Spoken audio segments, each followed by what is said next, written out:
Hi everyone. हम लोग class 11th का सेट थ्योरी पढ़ रहे थे। पिछले क्लास में हम समुच्चय के बारे में बताए थे कि समुच्चय क्या है।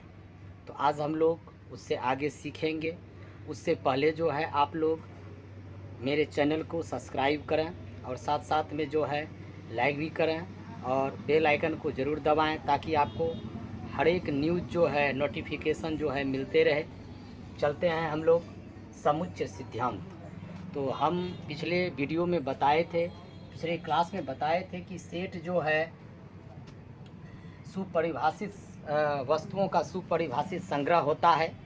और समुच्चय में बताए थे कि दो चीज़ों का अति आवश्यक है। एक बताए थे डिस्टिंक्ट होना चाहिए और साथ साथ में एक और बताए थे डिस्टिंक्ट का अर्थ होता है भिन्न भिन्न, और एक बताए थे डिस्टिंग्विशेबल। तो डिस्टिंग्विशेबल दो बात हम आप लोगों को बताए थे। तो आप लोग जो मेरे न्यू स्टूडेंट्स हैं वो मेरा इसका सेट थ्योरी का पहला वाला वीडियो ज़रूर देखेंगे।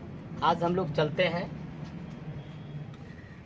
हैं कि हम लोग समुच्चय का निरूपण। तो कल हम एंड किए थे लास्ट जो है कि समुच्चय का जो हम लोग कितने तरह से समुच्चय को रिप्रेजेंट कर सकते हैं। तो यही चीज़ मेरा जो है आज क्लास होगा और उससे आगे भी बढ़ेगा।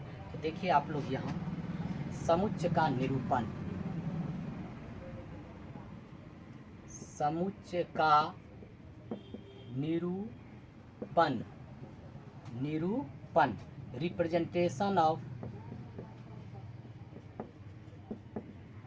Representation of a set. किसी भी सेट का निरूपण देखिए कैसे होता है। तो समुच्चय को निरूपित करने के दो तरीके हैं, दो नियम हैं। पहला है सारणी विधि, जिसको हम लोग कहते हैं इंग्लिश में टेबुलर मेथड या फॉर्म भी कह सकते हैं, या इसी को हम लोग एक और कहते हैं या रोस्टर फॉर्म कहते हैं, या कहते हैं रोस्टर मेथड। और दूसरा होता है समुच्चय निर्माण विधि,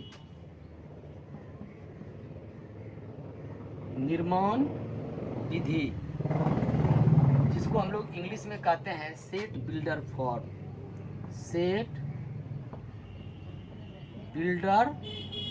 फॉर्म, या हम इसको रूल फॉर्म या मेथड भी कह सकते हैं, या रूल फॉर्म भी कह सकते हैं। तो देखिए आप लोगों का कि यानी कि समुच्चय को निरूपित करने के दो तरीके हैं। हम आप लोगों को बताए हैं कि ये समुच्चय कैसे होता है। तो सबसे पहले वस्तुओं का संग्रह कर लेते हैं और सब वस्तु के बीच में कॉमा का प्रयोग करके मंझली कोष्ठक अगर लगा देंगे तो वो मेरा एक समुच्चय हो जाता है। और किसी भी समुच्चय को जो है बड़ी अक्षर से सूचित किया जाता है, जबकि उसके अवयवों को छोटी अक्षर से सामान्यतः लिखा जाता है। और अगर कोई जैसे ये इसको कहते हैं बिलोंग्स टू, ये जो संकेत है यह बिलोंग्स टू का है। जैसे ए जो है किसका सदस्य है, ए का, तो कहेंगे यह ए जो है बड़ी ए से संबंधित है। इसी तरह से और सब भी है। और जो नहीं रहेगा जैसे एफ लिखेंगे, एफ जो है ए में नहीं है तो इसलिए इसको हम लोग काट देंगे और इसको पढ़ेंगे कि एफ जो है ए से संबंधित नहीं है। F does not belong to A, F does not belong to A. तो अब हम लोग को ये बताना है, ये जानना है कि ये सारणी विधि क्या होता है, कैसे हम लोग टेबुलर मेथड कैसे हम लोग इस मेथड में लिखते हैं। तो देखते हैं यहाँ, चलिए बहुत आसान है। एक नंबर देखिए, सारणी विधि में लिखना बिल्कुल आसान है। कैसे, तो देखें आप लोग। सबसे पहले हम लोग इसमें क्या करते हैं, जो भी एलिमेंट्स हैं, चूँकि आप लोग समुच्चय का डेफिनेशन जो है जो कल हम पढ़ाए थे कि वस्तुओं का जो है संग्रह होना चाहिए, लेकिन सुपरिभाषित वस्तुओं का संग्रह होना चाहिए। तो हम लोग जो है जैसे कि ले लेते हैं ए ई आई ओ यू, तो अगर कोई पूछेगा कि सारणी विधि क्या होता है, जिसको रोस्टर मेथड भी कहते हैं, ये क्या होता है, कैसे समुच्चय को लिखा जाता है इस विधि में, तो कहेंगे सबसे पहले भिन्न भिन्न अवयवों को लिख लेते हैं और प्रत्येक अवयवों के बीच में अर्ध विराम, जिसको कॉमा कहते हैं, कॉमा का प्रयोग कर देंगे और मंझली कोष्टक अगर लगा देंगे तो वही मेरा कहलाता है सारणी विधि। और हम लोगों को पता है कि किसी भी समुच्चय को बड़ी अक्षर से सूचित किया जाता है, तो यह हम ए से सूचित किए हैं। तो ये जो मेरा हुआ, ये हुआ आप लोगों का क्या चीज़ हुआ, तो ये इसी को कहते हैं टेबुलर फॉर्म में। जैसे कि एक और हम उदाहरण लेते हैं, b बराबर सेट ले लेते हैं, 1 5 10 7 ले लेते हैं।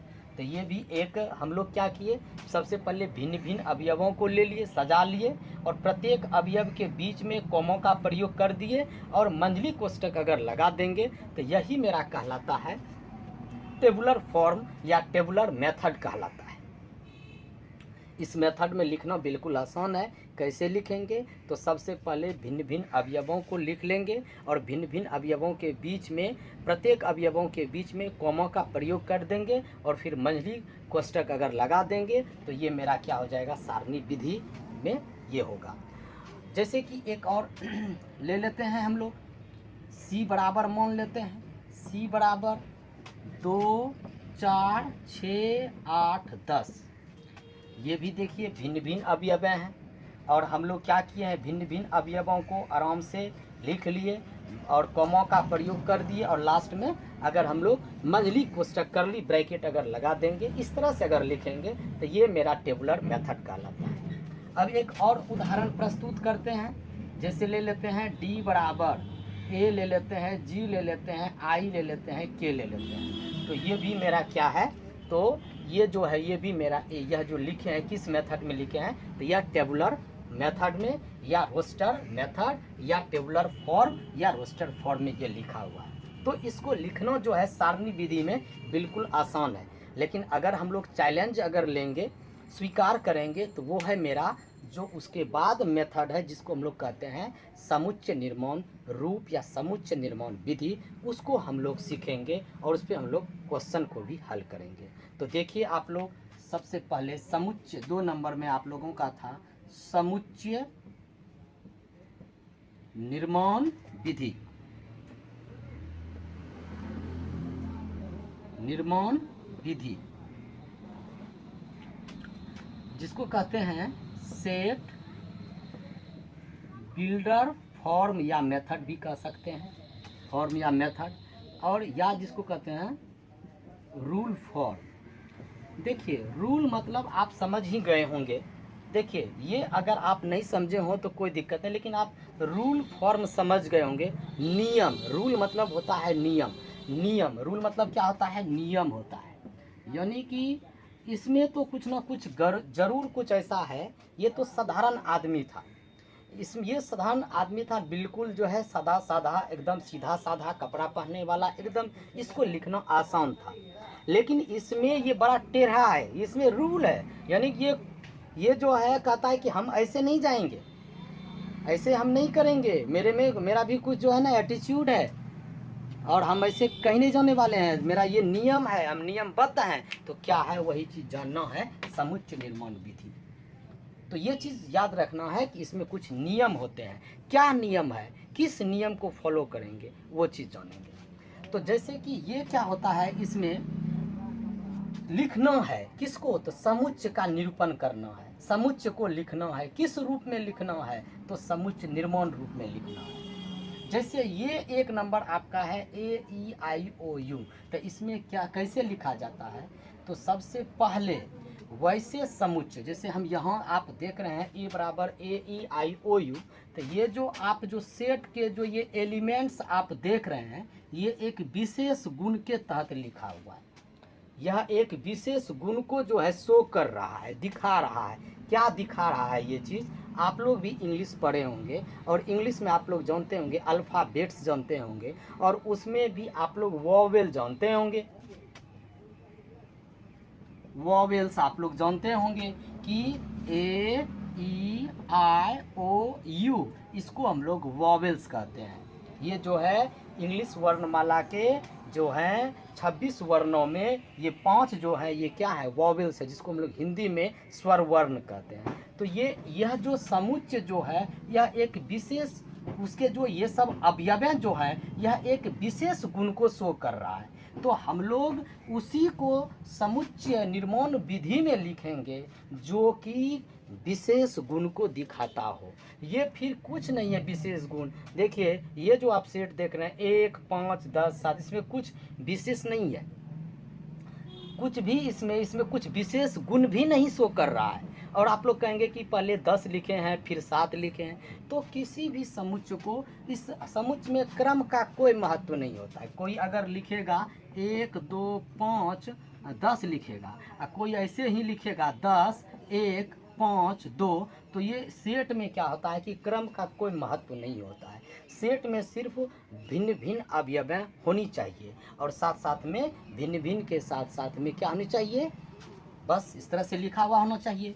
तो अब देखिए कि ये आपका जो है यह किसी विशेष, यानी कि इसके जो अवयव हैं यह किसी विशेष गुण को जो है शो नहीं करते हैं। लेकिन अगर हम लोग इसमें आएंगे 3 नंबर में जो सी बराबर आप देखते हैं यह एक विशेष गुण को शो प्रकट करता है। क्या प्रकट करता है, यह 2, 4, 6, 8, 10, प्रथम 10 जो है सम प्राकृत संख्या है।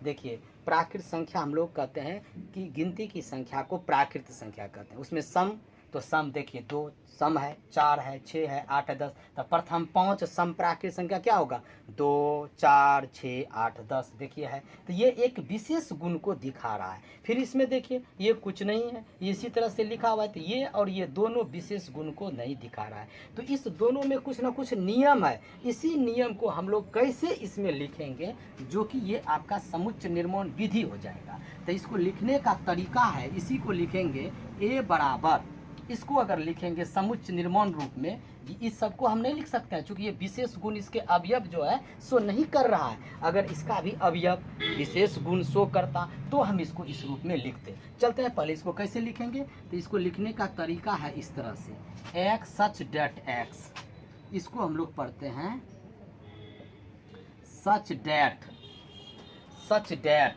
क्या पढ़ते हैं, सच डेट। तो या इसको हम ऐसे नहीं लिख करके, सच डेट नहीं लिख कर, इसको हम ऐसे तिरछी लकीर अगर पढ़ेंगे तो इसको कॉलन पढ़ेंगे, कॉलन, कॉलन। तो हम लोग इसको हम लोग क्या पढ़ते हैं, सच डेट, इसको क्या पढ़ते हैं, कॉलन। तो इसको कहेंगे कोमा देके, ये क्या है, ये आप लोगों का अंग्रेजी वर्णमाला के क्या है, स्वर वर्ण है। तो कहेंगे एक्स सच डेट एक्स, अंग्रेजी वर्णमाला के, अंग्रेजी वर्ण माला के क्या है, स्वर वर्ण हैं, स्वर वर्ण हैं, वॉवेल्स हैं, स्वर वर्ण हैं। कहेंगे एक्स सच डेट एक्स, क्या कहेंगे, अंग्रेजी वर्णमाला के स्वर वर्ण है, यानी कि वॉवेल्स ऑफ इंग्लिश अल्फ़ाबेट का ये जो है क्या है, वॉवेल्स है। तो इस तरह से अगर हम लिखें तो इसी को कहता है समुच्चय निर्माण विधि। अब कितने के दिमाग में ये आता होगा कि ये क्या लिखे आप, तो सिर्फ ये लिखने का तरीका है।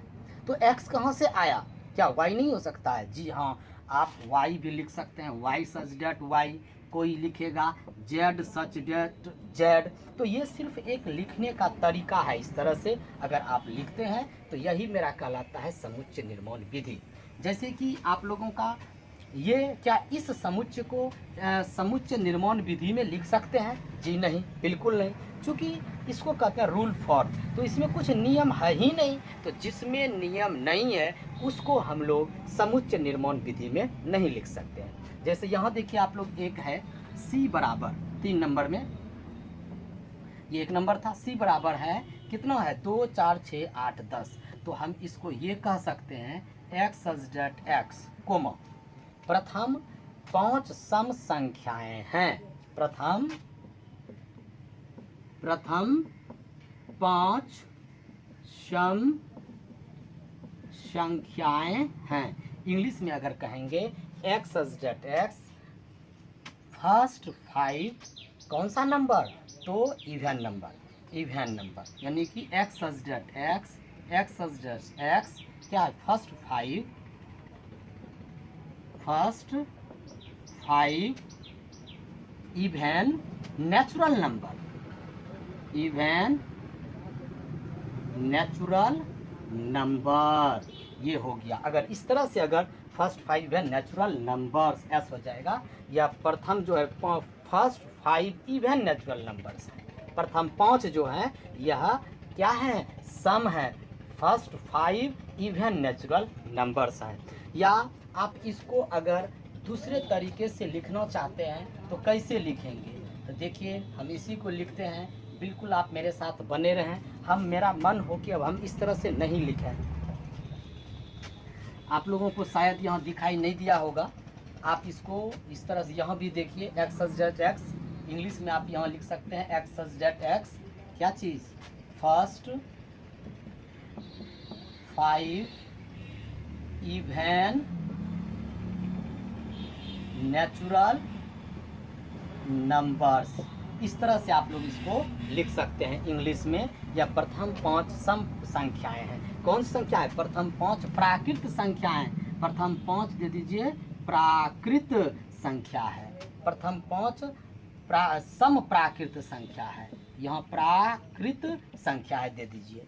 तो अब हम लोग क्या करते हैं कि अब इसी को हम, अगर मेरा मन हो इसी को दूसरे तरीके से, तो देखिए कैसे आप लोग लिखेंगे, ये सीखिए आप हमसे। बहुत शॉर्ट नियम में हम इतना ये सब चीज़ का यूज नहीं करेंगे, और फिर भी जो है हम लोग उसको सरलता से कैसे लिखेंगे ये देखिए आप लोग।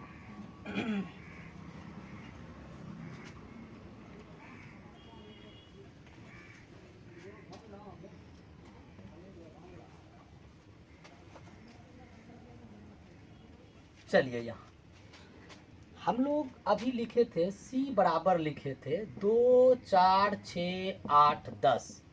अब हम इसी को चाहते हैं सेट बिल्डर फॉर्म में लिखने के लिए, जो 2 नंबर था, सेट बिल्डर फॉर्म या मेथड में कैसे लिखेंगे। तो देखिए सबसे पहले लिख दिए 2 4 6 8 10। अब देखिए आप लोग मेरा नियम यूज कीजिएगा, 2 को लिख सकते हैं 2 गुना 1, 4 को लिख सकते हैं 2 गुना 2, 6 को लिख सकते हैं 2 गुना 3, 8 को लिख सकते हैं 2 गुना 4, 10 को लिख सकते हैं 2 गुना 5। अब देखिए सब में 2 2 है तो 2 हम बॉक्स बनाएंगे, 2 बॉक्स बनाएंगे, सब में 2 2 2 2 2 है, इसमें भी 2 आ जाएगा। और ये देखिए चेंज हो रहा है तो यहाँ n लिख देंगे। देखिए क्या ये n है, नेचुरल नंबर है, प्राकृतिक संख्या है, देखिए 1 2 3 4 5, तो हम n लिख देंगे।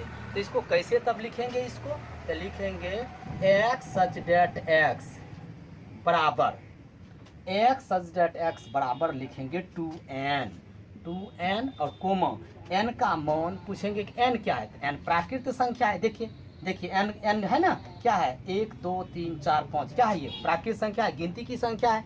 तो हम लोग लिखेंगे कि n बराबर 1 2 3 4 5। इस तरह से अगर हम लिख देते हैं तो ये मेरा हो गया सेट बिल्डर फॉर्म। इस सेट को सीखे कि कैसे जो है हम सेट बिल्डर फॉर्म में लिखें। देखिए n का मान अगर 1 रखेंगे तो 2 गुना 1 2 हो जाएगा, n का मान अगर 2 रखेंगे 2 दूनी 4 हो जाएगा, n का मान अगर 3 रखेंगे तो 2 तिया 6 हो जाएगा, n का मान अगर 4 रखेंगे तो 8, और n का मान अगर 5 रखेंगे तो 5 दूनी 10 हो जाएगा। तो आप अगर इस तरह से लिखते हैं, अगर भाषा अगर आप पसंद नहीं करते हैं तो आप मैथमेटिकल इस तरह से आप लिख सकते हैं, जो कि यह समुच्चय निर्माण विधि हुआ। ये इसी समुच्चय को यह जो समुच्चय इसको हम इस तरह से कन्वर्ट किए। जैसे एक और हम उदाहरण लेते हैं, एक उदाहरण प्रस्तुत करते हैं। जैसे लेते हैं एक सेट A बराबर ले लेते हैं 5 10 या 5 लेते हैं, 25 लेते हैं, 125 लेते हैं, 625 लेते हैं।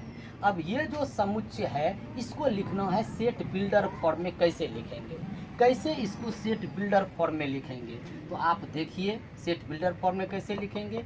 x सच डेट x बराबर, रहने दीजिए, सबसे पहले जो आपका सेट में एलिमेंट है उसको पहले आप लिख लीजिए। देखिए 5 है, 25 है, और कितना है 125 है, और 625 है, लिख दीजिए इसको। अब देखिए 5 है, क्या 5 पर पावर 1 दे सकते हैं, अब कितना है, 25 है तो 5 का स्क्वायर दे सकते हैं, 125 है तो 5 पर पावर 3 दे सकते हैं, और 625 है तो 5 पर पावर 4 दे सकते हैं। तो अब देखिए कि इसका भी 2 बॉक्स बनेगा, इस तरह से बॉक्स बनेगा। एक देखिए पावर के रूप में बॉक्स है, तो ये तो बदल नहीं रहा है, ये तो 5 ही रह जाएगा, और जो बदल रहा है वह n हो जाएगा। n क्या है, यहाँ प्राकृत संख्या है, कहाँ से कहाँ तक, 1 से लेकर के 4 तक। तो इसको कहेंगे 5 पर पावर कितना हो जाएगा, n, और कोमा n बराबर, तो n का मान 1 से लेके कहाँ तक जाएगा, 4 तक जाएगा, तो हो जाएगा 1 2 3 4।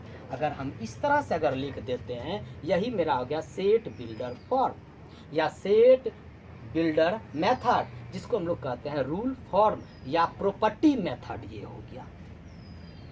एक और क्वेश्चन लेते हैं इसी पर, आप लोग देखें, एक b बराबर सेट लेते हैं, जैसे है 1 है, 3 है, 5 है, 7 है, डॉट डॉट डॉट अगर कह दे, तो देखिए यह जो है इसको हम ऐसे भी लिख सकते हैं कि x सच डेट x यह विषम प्राकृत संख्या है, विषम प्राकृत संख्याओं का यह समुच्चय है। देखिए 1 3 5 7 यह विषम प्राकृत संख्याओं का समुच्चय है। हम ऐसे भी लिख सकते हैं, या इसको कैसे लिखेंगे, तो बराबर लिखेंगे, बस इसको, इसमें कुछ और विशेष है नहीं, तो इसीलिए हम लोग दे देंगे कितना n, और n का मान 1 फिर कितना 3 5 डॉट डॉट डॉट हो गया।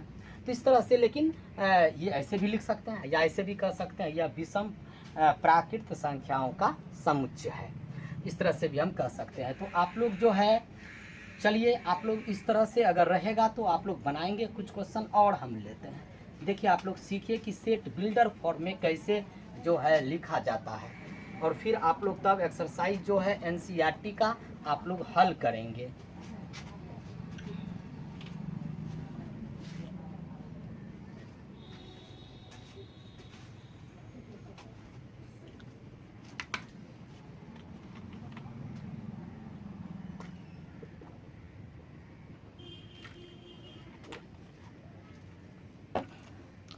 देखिए एक क्वेश्चन लेते हैं, मान लेते हैं कि एक क्वेश्चन है d बराबर 1 है,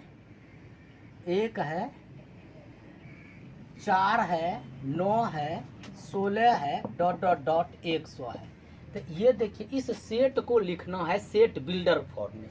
ये किस फॉर्म में है, तो ये आपका टेबुलर फॉर्म में है, रोस्टर फॉर्म में है, शुरू वाला जो मेथड जो था उस रूप में है, और इसको कन्वर्ट करना है सेट बिल्डर फॉर्म में, यानी कि किसके रूप में लिखना है, सेट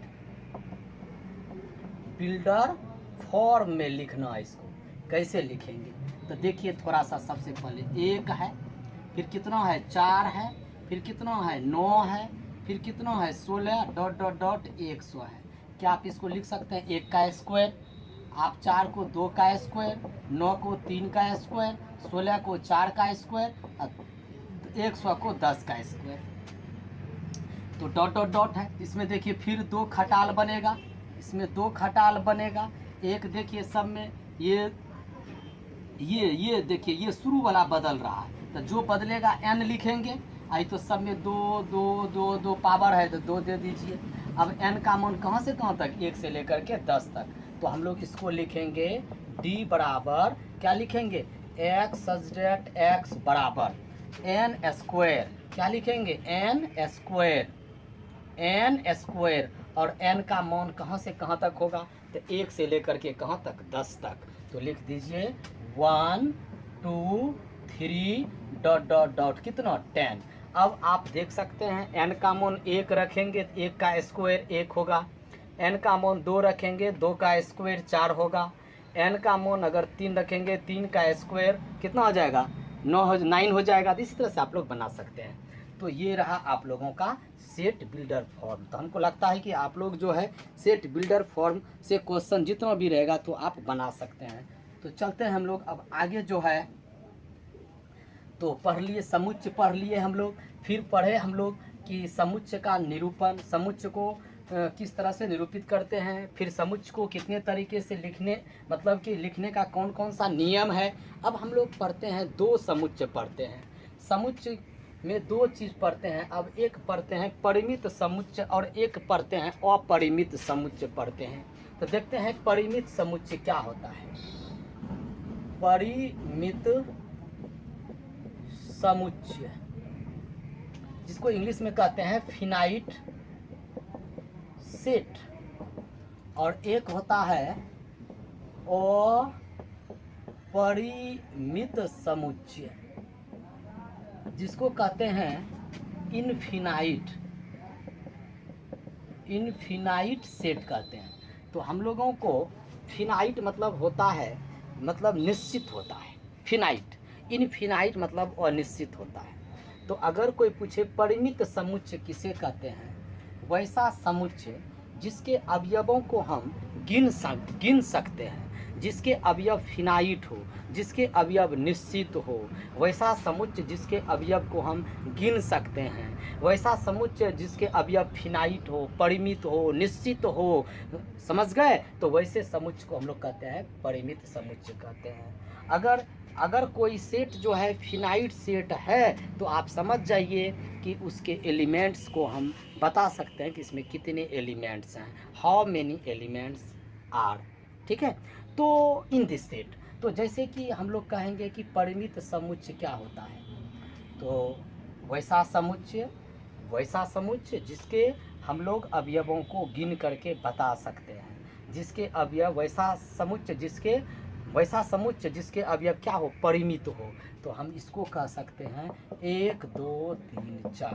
तो हम इसको गिन के बता सकते हैं कि इसमें कितने भाई अवयव हैं। तो 1 2 3 4 किसी भी लिख देते हैं ए बराबर, तो ये 1 2 3 4। तो हम इसको गिन के बता सकते हैं भाई इसमें कितने एलिमेंट्स हैं। तो 4 एलिमेंट्स हैं, 4 एलिमेंट्स हैं, इसीलिए इसको हम लोग कहते हैं परिमित समुच्चय कहते हैं।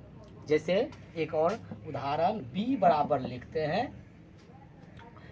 2 4 6 8। देखिए ये परिमित समुच्चय, क्योंकि इसके एलिमेंट्स जो हैं वह क्या है, फिनाइट हैं। यानी कि अगर किसी सेट के एलिमेंट्स अगर फिनाइट हों तो आप समझ जाइए वह मेरा परिमित समुच्चय है। यहाँ देखिए, अब अगर हम इसकी बात करें और परिमित इनफिनाइट सेट की बात करें तो इसके एलिमेंट्स जो होते हैं वह क्या होते हैं, इनफिनाइट होते हैं। और आप इस तरह से कहें कि b बराबर मान लेते हैं यहाँ, या c बराबर दे देते हैं, c बराबर 1 2 3 डॉट डॉट डॉट। अब हम इसके एलिमेंट्स को अब हम गिन के नहीं बता सकते हैं कि इस समुच्चय में कितने जो हैं एलिमेंट्स हैं, इस कितने अवयव हैं। तो इसीलिए हम लोग इसको कहेंगे इनफिनाइट, यानी कि अपरिमित समुच्चय, इनफिनाइट सेट हो गया। यानी कि इसके जो इस सेट के जो एलिमेंट्स होंगे वो क्या होंगे, इनफिनाइट होंगे। जैसे कि एक और हम लेते हैं d बराबर लेते हैं 2 4 6 डॉट डॉट डॉट। देखिए अब हम इसके एलिमेंट्स को नहीं गिन सकते हैं, हम नहीं बता सकते हैं कि इसमें कितने एलिमेंट्स हैं, इसीलिए आपका ये जो है क्या है, तो अपरिमित समुच्चय है, इनफिनाइट सेट है। अपरिमित समुच्चय क्या होता है, कहेंगे वैसा समुच्चय जिसके अवयव जो हो इनफिनाइट हो। A set is called infinite set whose elements क्या होने चाहिए, इनफिनाइट अगर होनी चाहिए। अगर इनफिनाइट अगर हो जाएगा तो वह इनफिनाइट सेट हो जाएगा। अगर उसके एलिमेंट्स फिनाइट अगर होंगे, निश्चित होंगे, तो वह फिनाइट सेट हो जाएगा। तो अब हम लोग क्या करते हैं, एक आप लोगों से देखिए, इसमें हम लोग ये कह सकते हैं 1 2 3 डॉट डॉट डॉट 100, ये आपका क्या है। तो देखिए हम बता सकते हैं कि 100 है, इसमें लास्ट जा रहा है, तो भाई इसमें कितने अवयव हैं, तो 100 अवयव हैं। तो इसीलिए ये मेरा जो है फिनाइट सेट हो गया। ये मेरा कौन सा सेट हुआ, फिनाइट सेट ये है। और ये सब मेरा क्या है, तो ये मेरा इनफिनाइट सेट है, इनफिनाइट सेट्स हो गया ये दोनों। तो आप लोग समझे कि परिमित समुच्चय फिनाइट सेट और अपरिमित समुच्चय इनफिनाइट सेट। जैसे कि इस पर जो है आप लोग क्या करेंगे, कुछ क्वेश्चंस जो है NCERT का जो है आप लोग क्वेश्चन जो है हल करेंगे कि कौन से जो है परिमित सेट हैं और कौन से अपरिमित सेट हैं। कुछ क्वेश्चन हम लोग लेके चलते हैं, देखते हैं, फिर धीरे धीरे हम लोग जो है समुच्चय के प्रकार, तो अब समुच्चय के प्रकार आप लोगों को बताएंगे कि समुच्चय के कितने प्रकार होते हैं। तो हम लेके चलेंगे आप लोगों का एकल समुच्चय, जिसको कहते हैं सिंगलटन सेट पढ़ेंगे, पेयर सेट पढ़ेंगे, फिर नल सेट जिसको वाइड या इम्पिटी सेट कहते हैं वो पढ़ेंगे, सेट ऑफ सेट्स पढ़ेंगे, फिर उसके बाद सब सेट्स पढ़ेंगे, प्रॉपर सब सेट्स पढ़ेंगे, और उसके बाद जो है सुपर सेट्स पढ़ेंगे, यूनिवर्सल सेट्स पढ़ेंगे, ये सब जो है इक्वलिटी ऑफ टू सेट्स पढ़ेंगे, इक्वल ऑफ सेट्स पढ़ेंगे, उसके माने बहुत सारे सेट्स हैं जो हम लोग जो है पढ़ेंगे। तो धीरे धीरे तो एक हम कुछ क्वेश्चंस जो है हम हल करते हैं, और आप लोग भी देखिए। कहता है कि निम्नलिखित संग्रहों में कौन सा समुच्चय है, ये आपको बताना है। तो देखिए पहला है कि विश्व क्रिकेट की 4 सर्वश्रेष्ठ टीमों का संग्रह। तो विश्व जो है क्रिकेट की 4 सर्वश्रेष्ठ टीम, तो ये हम क्या बता सकते हैं कि विश्व के सर्वश्रेष्ठ जो हैं कौन से हैं, ये हम कह सकते हैं? तो ये हम नहीं कह सकते हैं, कोई आगे कोई पीछे होते रहता है, इसीलिए यह आपका जो है नहीं हुआ। जैसे कि है एक क्वेश्चन है, रविंद्रनाथ टैगोर द्वारा लिखे गए उपन्यासों का संग्रह। जी हाँ, हम बता सकते हैं कि रविंद्रनाथ टैगोर जो थे कितने उपन्यास लिखे होंगे, वो हम आराम से गिनती गिन के बता सकते हैं। तो ये आपका एक सेट हुआ। अब एक है कि विश्व के 11 श्रेष्ठ फुटबॉल खिलाड़ियों के टीम का संग्रह। तो ये चीज़ कहना उचित नहीं है, तो इसलिए जो है कि ये आपका सेट नहीं हुआ। तो इस तरह से बहुत सारे क्वेश्चंस जो है आप लोग जो है बना सकते हैं, आराम से बना सकते हैं, कहीं कोई दिक्कत नहीं होगी। अब है गणित के आसान अध्यायों का संग्रह। हम ये कैसे कह दें कि ये जो है ना चैप्टर जो है बहुत आसान है, ये कहना मुश्किल है। क्योंकि अगर हम कोई चीज़ अगर नहीं जानते हैं तो वह मेरे लिए मुश्किल है, अगर कोई भी चीज़ भारी भी चीज़ अगर जानते हैं तो वह मेरे लिए सरल है। तो इस तरह से आप लोग जो है जस्टिफाई कर सकते हैं कि कौन से समुच्चय हैं और कौन से समुच्चय नहीं है। जैसे कि कुछ क्वेश्चन है कि आपका जो है एक आप लोग को पहचानना है और बताना है। एक क्वेश्चन हम लोग लेते हैं, एक क्वेश्चन है x सच डेट x। ये किस में x सच डेट x एक पूर्ण संख्या है जो कि 8 से कम है। एक पूर्ण संख्या है, एक पूर्ण संख्या है जो कि 8 से कम है, जो कि 8 से क्या है, कम है, 8 से कम है। तो ये सेट बिल्डर फॉर्म में है। जैसे सच डेट आ गया, सच डेट तो सेट बिल्डर फॉर्म में है। ये किस रूप में है, तो ये सेट बिल्डर फॉर्म में है, बिल्डर फॉर्म में है। इसको कन्वर्ट करना है किस में, टेबुलर फॉर्म में, टेबुलर फॉर्म या मेथड में इसको लिखना है। तो कैसे लिखेंगे इसको, देखिए पूर्ण संख्या है ना, पूर्ण संख्या 0 1 2 3, अगर प्राकृत संख्या में 0 लगा देंगे तो वह पूर्ण संख्या जिसको हम लोग होल नंबर कहते हैं। तो अब कहता है कि x सच डेट x एक पूर्ण संख्या है जो कि 8 से कम है। तो 8 से कम क्या हो जाएगा, 7 6 5 4 3 2 1 और कितना 0 भी हो जाएगा। तो 0 से लेकर के कहाँ तक, 7 तक अगर हो जाएगा। इसी तरह से आप लोग बनाएंगे। अब जैसे एक शब्द है बनाना, आप लोग ध्यान देंगे, बनाना एक ई बराबर सेट है, बनाना BANANA क्या कहता है कि बनाना, शब्द बनाना के वर्णों का समुच्चय, शब्द बनाना के वर्गों का समुच्चय, वर्णों का समुच्चय। तो देखिए वर्णों का समुच्चय, तो हम इसको कैसे लिखेंगे, तो हम लोग जानते हैं कि समुच्चय में कोई भी जो लेटर हो या कोई भी वस्तु हो मात्र एक ही बार आता है। तो B एक बार आ जाएगा, A आ जाएगा और N आ जाएगा। फिर अब ये सब नहीं आ सकता क्योंकि A आ चुका है, N आ चुका है, A आ चुका है, इसीलिए सिर्फ हो जाएगा BAN और कोमा तो देना ही पड़ेगा। तो ये हो गया। आप लोग इसी तरह से जो है क्या कर सकते हैं, बना सकते हैं। कुछ क्वेश्चंस जो है आप लोगों को और आगे बताते हैं।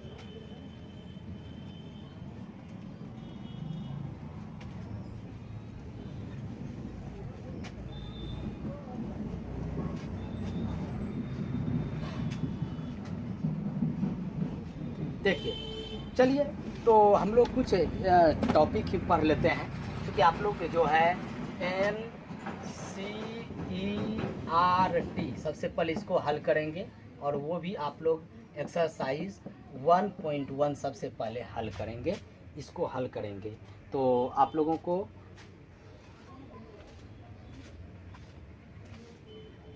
चलिए 2-4 चीज़ हम पढ़ा देते हैं, और अगर किसी को लगे कि नहीं भाई हमको नोट्स चाहिए तो हम उसको दे देंगे, प्रोवाइड कर देंगे, ठीक है। तो लेकिन मैथ में क्या है कि अभी जो साधारण चीज़ अभी हम पढ़ा रहे हैं, तो इसको जो है आप स्वयं अपने से नोट्स तैयार कर सकते हैं। ये सब चीज़ को जो अभी हम पढ़ाए सेट में, तो आप अपने से भी इसका नोट्स तैयार कर सकते हैं। देखिए, अगर टाइप्स ऑफ सेट्स में कुछ आप बता देते हैं कि टाइप्स ऑफ सेट्स,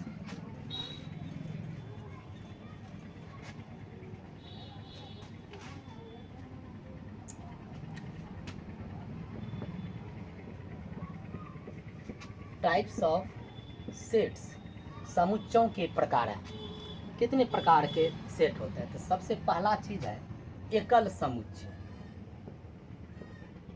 एकल समुच्चय जिसको कहते हैं सिंगलटन, सिंगलटन सेट। तो सिंगलटन सेट क्या होता है? एकल मतलब एक होता है, एकल मतलब एक होता है, सिंगल मतलब समझते हैं ना, सिंगल मतलब एक, उसी से हो गया सिंगलटन सेट। तो वैसा समुच्चय जिसमें एक और केवल एक ही अवयव हो, सॉरी मतलब एक अवयव, वैसा समुच्चय जिसमें एक और केवल एक ही अवयव हो, वैसे समुच्चय को हम लोग क्या कहते हैं? Singleton set. आप लोग क्या करेंगे, मेरे इस परिभाषा को आराम से आप लिख सकते हैं, जो हम बोल रहे हैं एक बार सुन लेंगे, आराम से लिख लेंगे। तो एकल समुच्चय होता है वैसा समुच्चय जिसमें एक और केवल एक अवयव हो, यानी कि a set which has one and only one element is called a singleton set. जैसे कि हम लोग यह एक कहेंगे, यह एक समुच्चय और इसमें ए मात्र ए जो है एक एलिमेंट है, इसीलिए इसको हम लोग कहेंगे सिंगलटन सेट कहेंगे। सिंगलटन, सिंगल का अर्थ होता है एक, एक मतलब होता है जिसमें सिर्फ एक ही आदमी हो, एक आदमी है तो कहते हैं सिंगल आदमी है हम। इसी तरह से यहाँ सिंगलटन सेट, तो ये पहले सेट हो गया, उसमें एक एलिमेंट हो गया, तो यह हो गया सिंगलटन सेट। अब जैसे ये आपका कितने एलिमेंट्स है? एक एलिमेंट है तो सिंगलटन सेट है। हम पूछेंगे 10 क्या है? सिंगलटन सेट है, 10 भी एक संख्या है। अब हम पूछेंगे क्या ए और बी सिंगलटन सेट है? कहेंगे जी नहीं, ये सिंगलटन सेट नहीं है, इसमें 2 एलिमेंट्स हैं। हमसे कोई पूछेगा क्या ए सेट में ये क्या सिंगलटन सेट है? इस तरह से सिर्फ दे दे, तो चूंकि जब तक कि यह सेट नहीं होगा, सेट नहीं लगेगा, तब तक हम अगर इसके बारे में कहेंगे तो यह क्या है? यह कुछ नहीं है, सिर्फ ए लिखा हुआ है, इसका कुछ विशेष मीनिंग नहीं होगा। लेकिन जब इसको इस तरह से लिखेंगे तब कहेंगे कि यह एक समुच्चय है, और वह समुच्चय में कौन सा समुच्चय है? कहेंगे यह एक सिंगलटन सेट है, बिकॉज इट मतलब it has only one element, it has only one element, this set has only one element, so it is called a singleton set. But here we see this set contains 2 element a and b, so this is not a singleton set। हम लोग आराम से कर सकते हैं। अब थोड़ा सा हम लोग जो है चलते हैं, थोड़ा सा आगे बढ़ते हैं। Singleton set, so what is singleton set? मतलब सिंगलटन सेट क्या है? तो कहेंगे कि a set is said to be singleton set if it has one and only one element. अगर किसी समुच्चय में एक और केवल एक ही एलिमेंट्स हैं, कहेंगे a set is said to be singleton set, तो इट हैज़ इफ एंड यदि और केवल यदि it has one and only one element, it has one and only one element, एक और केवल एक अगर एलिमेंट्स अगर है तो समझ जाइए वह कौन सा है? Set to be singleton set if it has one and only one element. तो हम लोग कह सकते हैं कि यह एक सिंगलटन सेट है, हम लोग कह सकते हैं कि यह एक सिंगलटन सेट है, हम लोग कह सकते हैं यह एक सिंगलटन सेट है, क्योंकि इसमें जो है केवल एक ही अवयव है, एक ही अवयव है। अब होता है दूसरा है पेयर सेट। पेयर सेट जिसको हिंदी में युग्म समुच्चय कहते हैं, युग्म समुच्चय। तो पेयर मतलब होता है, आप लोगों को पता है, पेयर मतलब होता है दो, जोड़ा, जोड़ा। पेयर मतलब क्या होता है? जोड़ा। तो पेयर सेट होता है वैसा सेट जिसमें कि केवल दो ही अवयव हो, यानी कि अगर a set is said to be pair set, तो if it has two and only two elements, अगर वैसा समुच्चय मतलब जिसमें केवल दो अवयव हो, वैसा समुच्चय जिसमें केवल दो अवयवों हो, उसे हम लोग क्या कहते हैं? पेयर सेट कहते हैं। तो यानी कि ये कह सकते हैं कि जैसे कि हम लोग ले लेते हैं 2 और 4, तो इसमें कितने एलिमेंट्स हैं? तो मात्र 2 एलिमेंट्स हैं, 2 और कितना? 4। तो इसी तरह से हम लोग अगर ले लें ए और बी ले लें, इसमें कितने एलिमेंट्स हैं? तो 2 एलिमेंट्स हैं, इसीलिए हम लोग इसको क्या कहेंगे? तो पेयर सेट कहेंगे। तो पेयर सेट का अर्थ होता है, पेयर मतलब होता है जोड़ा, जोड़ा मतलब होता है दो का जोड़ा होता है। तो ये आपका पेयर सेट हो गया। जैसे 3, 5 ये पेयर सेट हो गया। ले लेते हैं 20, 80 ये क्या है? पेयर सेट हो गया। तो आप लोग समझे कि इस टाइप्स ऑफ सेट्स में समझे, एकल सेट, एकल समुच्चय समझे, सिंगलटन सेट जिसको कहते हैं कि वैसा समुच्चय जिसमें एक और केवल एक ही अवयव हो, उससे हम लोग एकल समुच्चय कहते हैं। एकल मतलब एक होता है, उससे आप लोग समझ सकते हैं। और एक होता है पेयर, पेयर मतलब जोड़ा होता है, तो उसमें 2 एलिमेंट्स होंगे। तो चलते हैं एक और हम लोग बता के तब इसको स्टॉप आज करेंगे।